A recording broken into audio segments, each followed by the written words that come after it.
Rights and fundamental duty, जब भी हम दोनों को लिखते हैं तो हमें दोनों एक जैसे लगते हैं, but there are huge differences between fundamental rights and fundamental duties.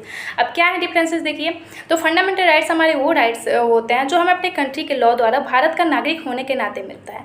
ये जो राइट्स होते हैं हमें हमेशा अपने अधिकारों से अवगत कराते रहते हैं कि ये आपके अधिकार हैं, मौलिक अधिकार हैं, और इनको आपसे कभी कोई भी छीन नहीं सकता है।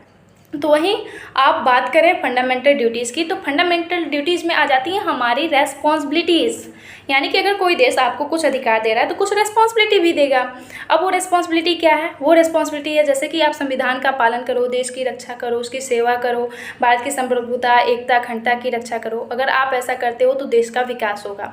तो टोटल फंडामेंटल ड्यूटीज़ होते हैं 11 और टोटल फंडामेंटल राइट्स होते हैं 6। हालांकि जब फंडामेंटल राइट्स लागू किए गए थे तब वो फंडामेंटल राइट्स थे टोटल 7, लेकिन बाद में 44th अमेंडमेंट जो आया उसमें क्या किया गया कि संपत्ति का जो अधिकार था उसको हटा के उसको कानूनी अधिकार बना दिया गया। पहले संपत्ति का अधिकार जो था वो हमारा फंडामेंटल राइट्स में आता था।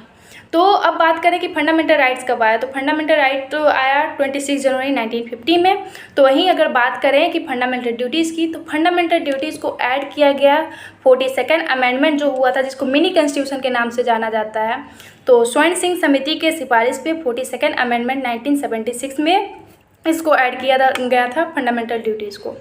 अब फंडामेंटल ड्यूटीज़ कहाँ देखने को मिलते हैं, तो फंडामेंटल ड्यूटीज़ देखने को मिलेंगे जो हमारा इंडियन कॉन्स्टिट्यूशन है उसका पार्ट 4A है, उसके आर्टिकल 51A में आप देखेंगे फंडामेंटल ड्यूटीज़ को। तो वहीं बात करें कि फंडामेंटल राइट्स आप कहाँ देख सकते हैं, तो इंडियन कॉन्स्टिट्यूशन का जो पार्ट 3 है उसमें आर्टिकल 12 से लेकर 35 तक ये हमारा फंडामेंटल राइट्स है।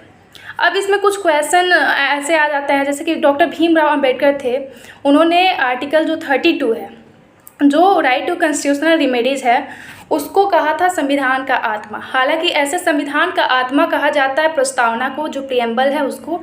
लेकिन अगर क्वेश्चन ऐसे आए कि डॉक्टर भीमराव अंबेडकर ने किसको संविधान का आत्मा कहा है, तो आर्टिकल 32 था, ठीक है। उसमें क्या आर्टिकल 32 क्या है, जैसे कि आपके जितने भी फंडामेंटल राइट्स हैं, अगर वो राइट्स कभी भी आपको ऐसे लग रहे हैं कि छीनते हुए नज़र आ रहे हैं, टूटते हुए नज़र आ रहे हैं, तो आप आर्टिकल 32 के थ्रू आप सुप्रीम कोर्ट में की गुहार लगा सकते हो और आप अपने अधिकारों को टूटने से बचा सकते हो। इसीलिए डॉक्टर भीमराव अंबेडकर जी ने उसको संविधान का आत्मा कहा है। तो ये थे basic difference between fundamental rights and fundamental duties. तो अब हमें कभी भी कोई दिक्कत नहीं होगा कि फंडामेंटल राइट्स क्या होते हैं, फंडामेंटल ड्यूटीज़ क्या होते हैं, क्योंकि दोनों के बीच बहुत बड़ा अंतर है। लेकिन एक चीज़ याद रखिएगा कि 42nd अमेंडमेंट जो हुआ था उसमें फंडामेंटल ड्यूटीज़ आए थे, और 44th अमेंडमेंट में तो क्या किया गया था, जो हमारा मौलिक अधिकार है यानी कि फंडामेंटल राइट्स है उसमें से संपत्ति के अधिकार को हटा दिया गया था और उसको कानूनी अधिकार बनाया गया था। सो थैंक यू, आज के वीडियो में बस इतना ही।